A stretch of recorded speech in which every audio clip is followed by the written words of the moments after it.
I'm Bambi Francisco with Vader News, and I'm speaking with Chris Shipley. She's executive producer of Demo, and we're going to talk about how the internet has changed our online behavior over the last 15 years. Chris, you've been welcome. You have been watching the internet and startups change the way consumers interact with one another, with products and services. So let me just, over to you. How do you think it's changed changed culture? It's a huge question, obviously. We could write dissertations on this topic. I guess two quick observations. And one, quite obviously, it's brought a lot of people together, right? It's made us closer. We are reconnecting. I was invited yesterday, a Facebook friend, someone I went to high school, haven't seen in 30 years. So obviously it's brings people back together. At the same time, I think it brings people apart, because we can replace our online communications with other kinds of communications that I think are really fundamental to who we are. Mm-hmm. There's something about a touch, a conversation like this, that isn't well emulated even in video chat or in email. Mm-hmm. So while I think there's great value in more communication, I think sometimes we lose the intensity of communication because of the nature of that medium. I think the other thing that I wrestle with a lot, and I am inarticulate on this issue, I'll tell you up front, is that the anonymity of the internet has allowed us to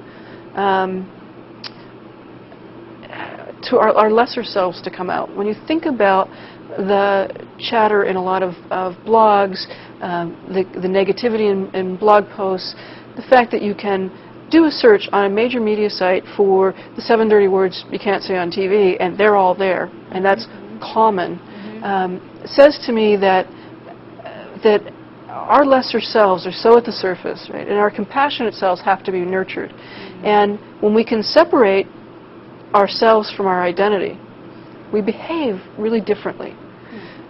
So, in part, it's made me a huge proponent for transparency, for accountability, for these sorts of things. Because, if I'm sitting here, if you're sitting here as Bambi and your mother's watching, you're going to behave one way, right? If you're sitting here as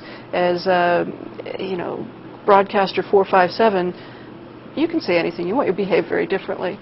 So I think that there's a need for us to bring our true identities together and to be diligent about it. On-air identity and off-air, offline identity. Well, I think we're all schizophrenic in one way, other ways. In real life, on internet, wherever.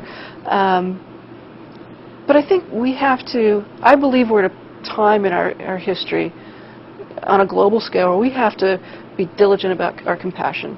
We have to foster that. And I would like to see, and I think there are lots of examples where communities have emerged on the web to do just that. But there is such a loud voice of anger. And I'd like to see that. Typically that happens detached from identity. So I'd like to bring those things together and allow us to be our true selves in that community. We could, go down, as you said, we could talk another 10 minutes, 10, 15 minutes about that, maybe even an hour about that compassion, identity, transparency. But what are the hottest trends across the internet when it comes to social media? What are some of the companies that are helping to change the way we interact with one another? I think the most obvious, the glaringly obvious one is Facebook. And I think of Facebook as an operating system for social communities. And the kinds of applications built on top of that are letting people connect. They're letting people embrace causes, but doing that, again, with identity. I think not that the anonymity that right. So I think that identity has been fundamental in driving that community.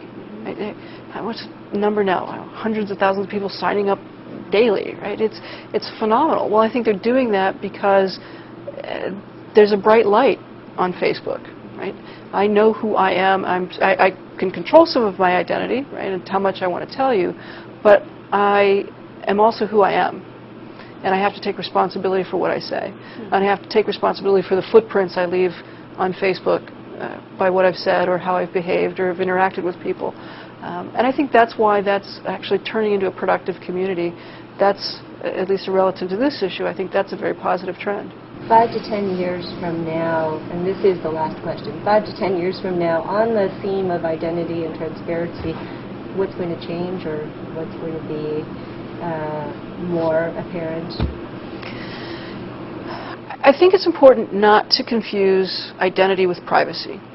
Right? And I think that's happened to date. So we're going to start to, I think, see those things and the tools to manage those things become more well-defined, so that I can maintain my privacy but also present my identity in a transparent way. And I think those kinds of tools, when we can become citizens of the world transparently while protecting our privacy, not our identity, protecting our privacy, Right.